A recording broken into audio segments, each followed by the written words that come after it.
Rodrigo Guedes de Carvalho. Boa noite, bem-vindos. Começamos hoje pelo Sabugal, onde o fogo ganhou força durante a tarde na freguesia de Moita e chegou a ameaçar habitações. Alguns moradores foram retirados das casas. 5 operacionais de uma empresa privada ficaram feridos. Isto sempre é impossível, não é nada. É triste ver as coisas a poder. A voz não esconde a tristeza de quem vê a família perder tanto para as chamas. Para quem vive cá vai ser complicado.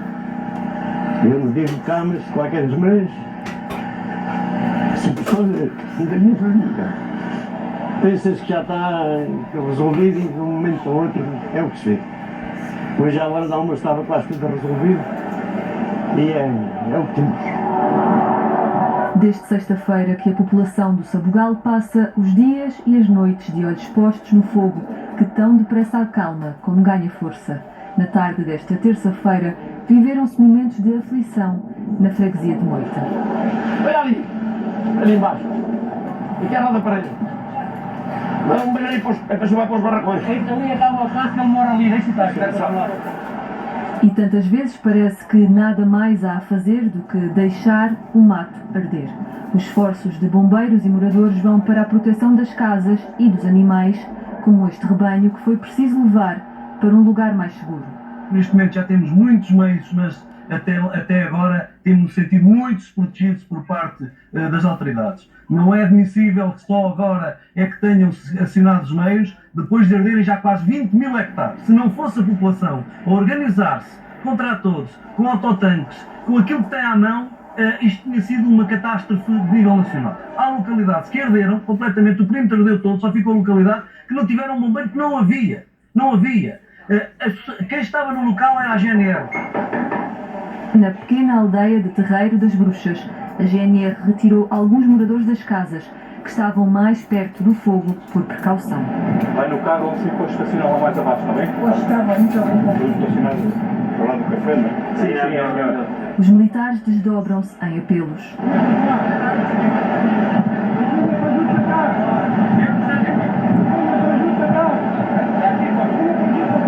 Porque sabem que de um momento para o outro o vento muda tudo. Em pouco mais de 10 minutos, o cenário, no mesmo lugar, passou a ser este.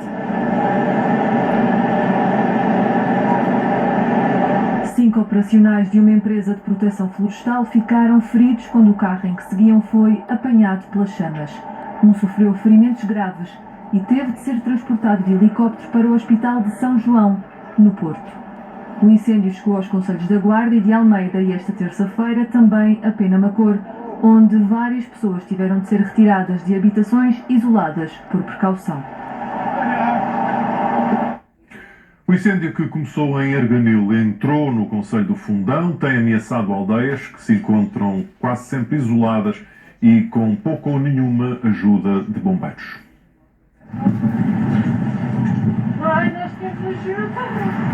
Quando viram o fogo a aproximar-se das habitações, os moradores de Valmendinho enfrentaram a nuvem de fumo para proteger as casas e salvar os animais.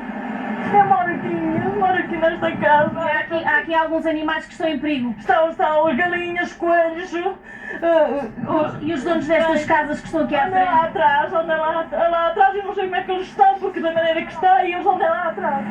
Estavam a combater as chamas com tudo o que tinham. Somos todos a catar baldes de água no meio do fumo, que estamos completamente intoxicados, estamos exaustos, é o que temos, não temos mais, é o que temos infelizmente. Eu passei a manhã inteira a pedir meios socorros para salvar as casas, para salvar isto que aconteceu e foi impossível. Sabendo que não havia meios de combate por perto, os habitantes da aldeia do Açor passaram a tarde de olhos postos na ameaça. Nós temos as casas ali, todas em perigo, claro.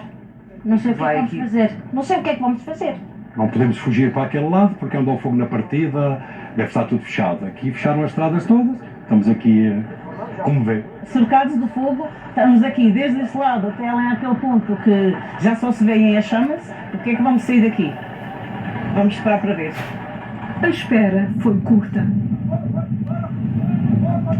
tiveram de fugir para a aldeia que esteve cercada pelo fogo durante várias horas, sem a ajuda de bombeiros ou meios aéreos. Isto é muito complicado. Para precaver alguma folha que caia, não é? E as pessoas idosas estão ali todas dentro do café. E a gente tenta proteger as pessoas idosas. Tiram as pessoas dentro do café, foi? As pessoas mais idosas. Sim, estão ali dentro. Quando a situação acalmou, chegou o presidente da Câmara do Fundão, que esteve durante a tarde reunido com a ministra da Administração Interna, a quem relatou necessidades e preocupações futuras, como a frente que avança em direção à aldeia de Bochinos. É mais uma área gigante que se abre para este incêndio, tal como o miolo da Serra da Gardunha, se o fogo chega ao alto da Serra da Gardunha no seu miolo, vamos ter outra vez uma situação parecida com a de 2017, que é o fogo espalhar-se simultaneamente também por todas as aldeias dentro da Serra da Gardunha. O incêndio, que começou há 7 dias em Arganil, continua a ganhar terreno no Fundão e em Castelo Branco. São quadros diários de terror e, portanto, Catarina, calculo que a esta hora ainda não haja boas notícias.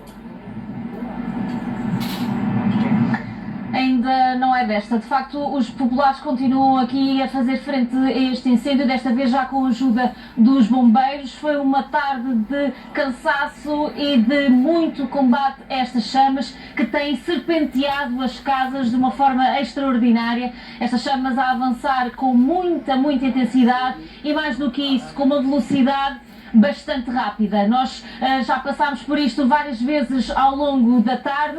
As chamas percorrem vários metros em menos de 2 minutos e cercam as casas, cercam a população, e os bombeiros vêm a correr e a tentar ajudar quando é possível, porque na maioria das vezes são os próprios populares a fazerem frente a este incêndio que continua a lavrar sem piedade. Já todos perceberam no terreno, quer bombeiros, quer populares, que a única preocupação continua a ser salvar as pessoas e salvar as casas. A serra é para continuar a arder e assim vai ser nos próximos dias, porque até os bombeiros nos confidenciam que não têm meios suficientes. Ainda há pouco falava com um bombeiro em off que me dizia que estava há 30 horas sem dormir e que fez há pouco a primeira refeição dessas 30 horas em menos de 5 minutos, porque teve que se levantar e novamente a correr para outro foco de incêndio. Nós estamos nesta estrada que liga o Val Mindinho ao Val Palaio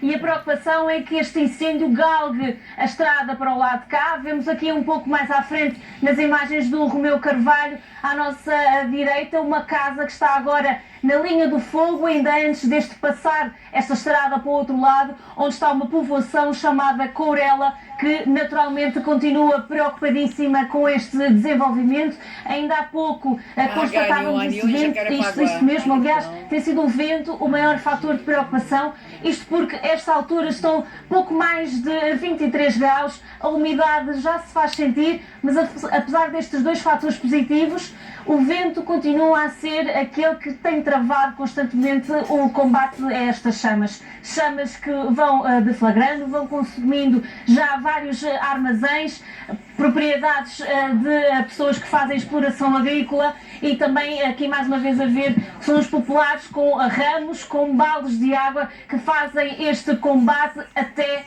os bombeiros aqui chegarem, mas mesmo assim, mesmo depois dos bombeiros cá estarem, são eles que estão na linha da frente, sempre a tentar travar o avanço destas chamas, e temos visto isso muito, e principalmente os moradores a recusarem-se a sair de casa e a deixarem os pertences para trás, apesar do pânico e do perigo que vamos enfrentando ao longo desta tarde. Também em relação ao outro prisma de reportagem, os animais andam perdidos aqui no meio disto tudo, e também há aqui uma associação que os está a recolher para os levar para um porto de abrigo, numa altura em que a situação aqui continua bastante complicada e que o vento não está às tréguas e avizinha-se uma noite ainda mais complicada. Este incêndio, é bom lembrar que teve origem em Arganil e continua a chegar a novos concelhos depois destes dias todos. Depois do Fundão, chegou também à Pampilhosa da Serra. Já viu que os americanos estão muito fãs de Portugal. Não há condições para meios aéreos e nem os carros lá chegam. O acesso é de tal forma difícil que apenas agarrados a uma mangueira Trabalho, meu Deus, coitado, Deus proteja. é que conseguem aproximar-se do fogo. Se tiver água, talvez como deve ser, consumida bem. Vai mesmo até à ponta. Cuidado, cuidado, hein? Esta encosta até já tinha ardido. As chamas regressam. A estrada fica cercada. E eu estava ali a arder para lá também. Já estamos a dizer, junto onde nós chegamos, ao pé da estrada. Venham lá se conseguem cá chegar e matar o gajo de. Não é fácil matar um incêndio que de Arganil chega ao fim de uma semana à Pampilhosa da Serra. Meu Deus. Começou por passar perto das povoações de Miães e Aradas. Ameaçou depois Dornelas do Zézer, Portela de Unhais, Póvoa da Raposeira, Seladinhas, Porta do Soto e Adorão. Há corporações de bombeiros de todo o país. A Cruz Vermelha instalou, entretanto, na Pampilhosa uma unidade de descanso, uma estrutura com operacionais em permanência e um posto médico móvel. Garante condições de descanso, higiene, alimentação e recuperação física e psicológica aos que combatem o incêndio. Eles já estão pagando o karma deles na terra. E a esta hora, na Pampilhosa, Ruben, o que se passa? Na terra já estão pagando a dívida deles. Boa noite, Rodrigo. A situação acalmou depois de almoço, mas voltou a complicar-se hoje, ao final do dia, muito devido ao vento. Esta estrada onde estamos faz a ligação entre Porta do Soto e Carregal.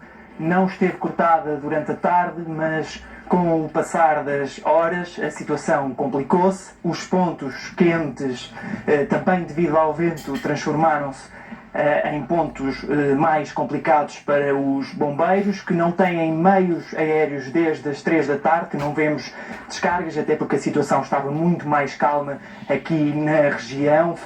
Já não existiam frentes ativas, existiam sim esses pontos quentes espalhados pela serra. Os bombeiros iam apagando aqueles que se complicavam muito devido ao vento, mas agora, ao final do dia, estas chamas voltam a lavrar aqui, muito perto da localidade do Carregal, onde já tinham estado ontem. Não se podem aproximar agora das casas, porque isso já ardeu ontem, mas há localidades e zonas onde as chamas ainda não passaram, como estas aqui na Estrada Municipal 545, onde as chamas ainda não tinham passado, e ao fundo desta encosta, do lado do vale, vemos já o distrito de Castelo Branco separado pelo Rio Zézer. Os bombeiros tentam também que as chamas não passem para o distrito de Castelo Branco por esta zona, já passaram por outra, mas tentam que não passe por esta zona, até porque é uma zona que não ardeu ainda de todo, e os bombeiros tentam neste momento apenas por terra, porque não há meios aéreos. O fumo também é muito intenso e, como bem sabemos, este é um incêndio que já passou por vários concelhos e continua a passar por vários concelhos, e por isso os meios aéreos e os mais de 1.500 operacionais que estão no terreno mantêm-se também espalhados por vários locais e não conseguem chegar a todo lado. Agora, neste momento, não há casas em risco, pelo menos aqui nesta zona. Estas chamas vão lavrando aqui numa zona de mato, muito pinhal, muito eucalipto. O que é certo é que então os operacionais, agora com o cair da noite, o vento também se tem intensificado bastante durante a tarde e durante esta noite. Os operacionais vão tentando então resolver estas chamas que ao início eram um ponto quente, mas depressa se transformaram em algo mais complicado. Seguimos agora para o extremo nordeste do país. Mais de 300 bombeiros continuam a combater o incêndio que começou em Mirandela, mas já passou para a Alfândega da Fé. Na noite passada, as chamas deram algumas tréguas. Os bombeiros quiseram, por isso, logo pela manhã, concentrar todos os meios para extinguir os focos ainda existentes, porque o vento à tarde é sempre traiçoeiro e, nesta terça-feira, apesar dos esforços, voltou a sê-lo e a provocar pequenos reacendimentos. Chegaram a estar no terreno mais de 300 homens e 4 meios aéreos, para além de outros meios de combate. Nós projetamos para este teatro de operações, numa fase muito precoce, 14 máquinas de rastro, e são essas 14 máquinas de rastro que têm sido um contributo importantíssimo na consolidação e na estabilização do incêndio. Um incêndio que começou no domingo à tarde, em Mirandela, mas que nesta segunda alastrou aos concelhos de Vila Flor e Alfândega da Fé, já no distrito de Bragança. Uma área vasta, também por isso difícil de controlar. Este incêndio já está, portanto, João, em Alfândega da Fé. Apelo à tua larga experiência jornalística na cobertura de incêndios. Que dimensão é que tem para a região este incêndio?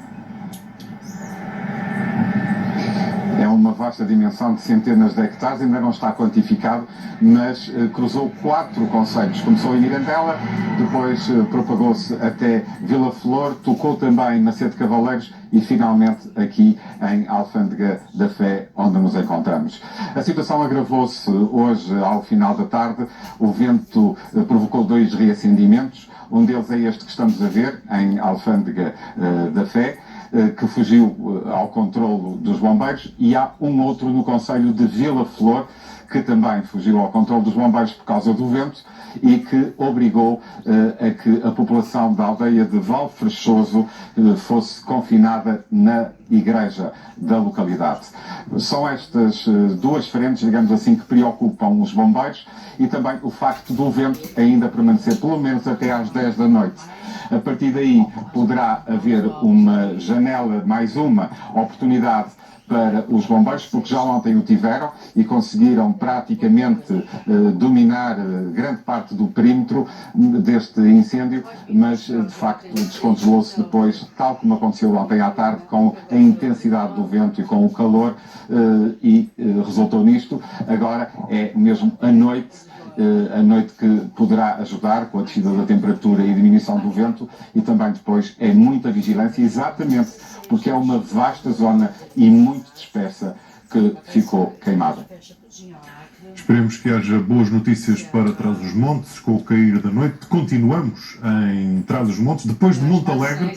Manuela, um incêndio que chega a Chaves. Sim, Rodrigo, e chegou a Chaves com uma velocidade estonteante.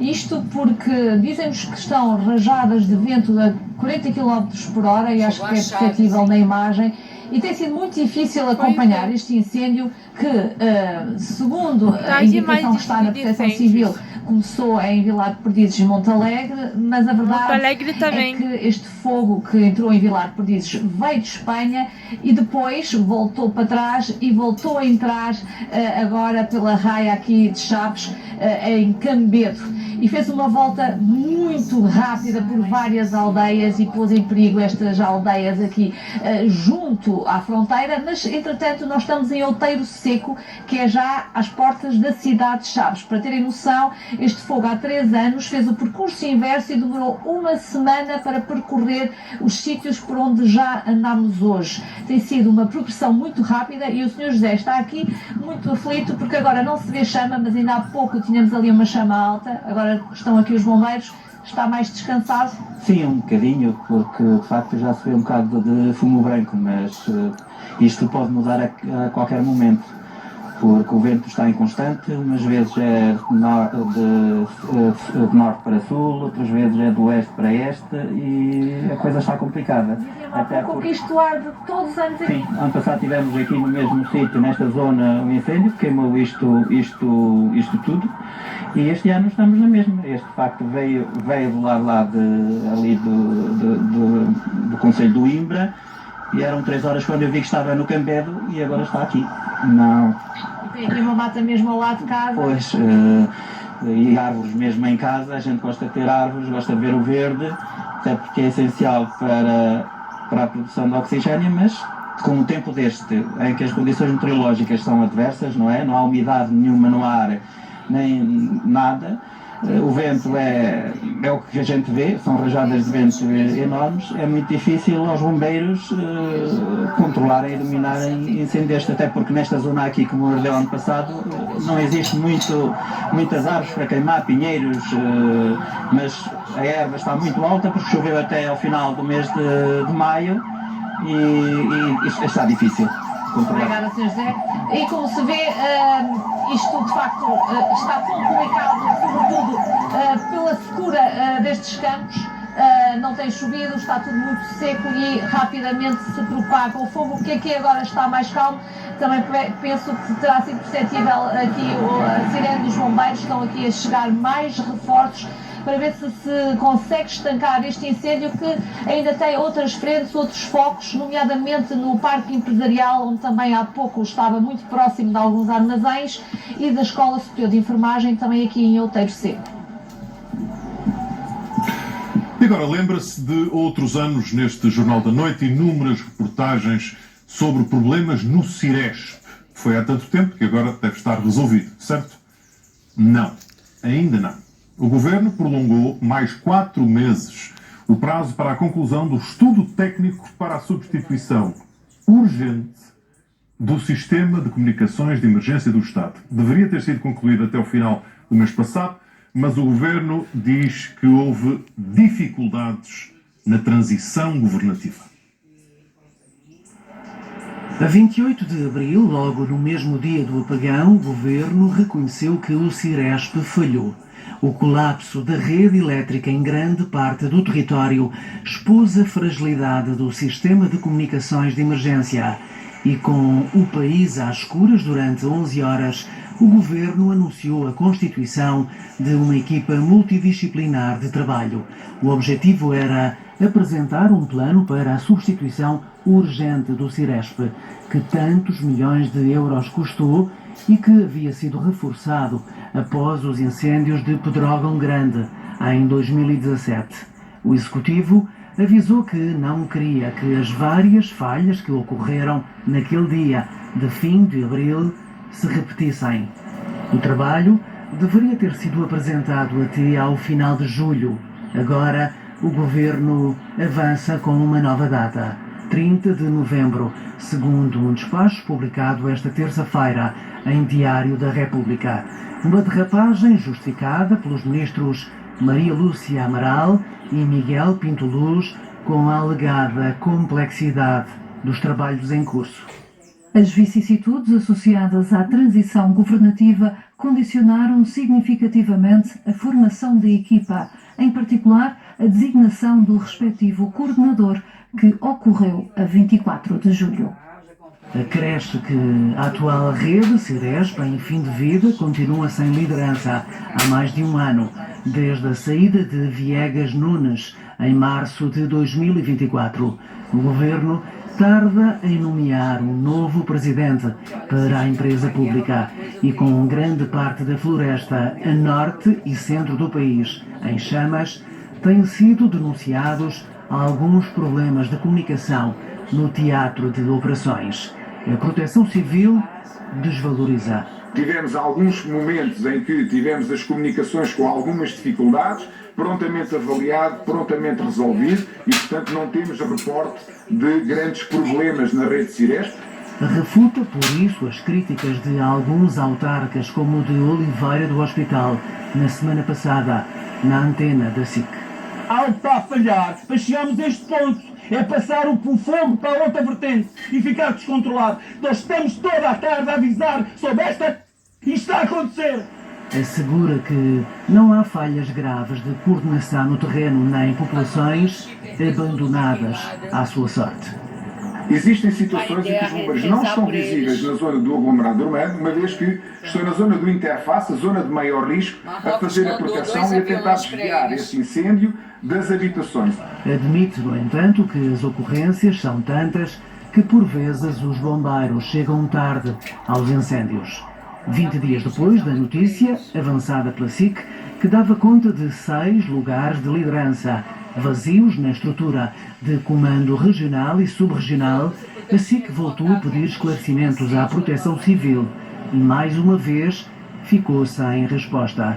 Mas, ao que a SIC apurou, até ao momento, apenas foi feita uma das 6 nomeações em falta, a do segundo comandante subregional de Emergência e Proteção Civil da área metropolitana do Porto.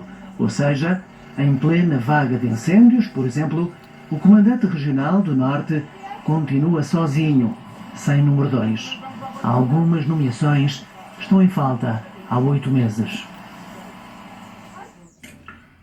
O Parlamento discute amanhã a realização de um debate de urgência com as presenças do Primeiro-Ministro e a Ministra da Administração Interna.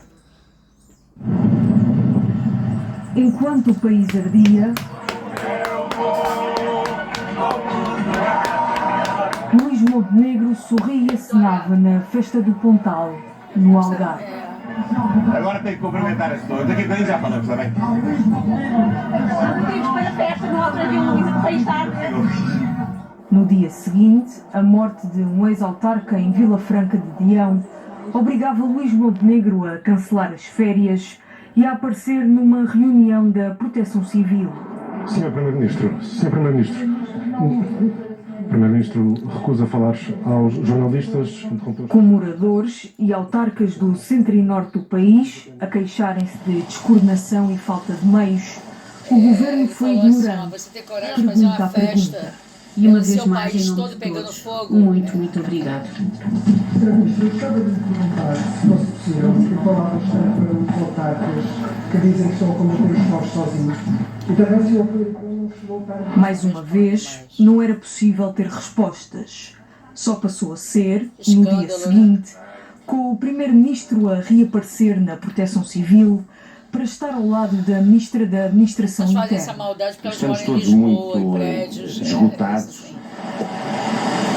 Luís Montenegro, que esteve de férias até sexta-feira passada, confia na decisão de ativar um mecanismo europeu de proteção civil. Faremos depois, no final, a avaliação se o timing foi exatamente o correto ou não. A minha expectativa é que sim. O Primeiro-Ministro estará tonto? Incêndio, se eu não me Está engano, tonto, perdeu a você não tem nem cabeça. seguro. Então, nós não temos mais aéreos, estão a chegar tarde, porque ativámos tarde o mecanismo de defesa da proteção civil europeia e o Primeiro-Ministro acha que ativámos a tempo. Deveria ter sido acionado o mecanismo europeu mais cedo, devia ter sido determinada a situação de contingência.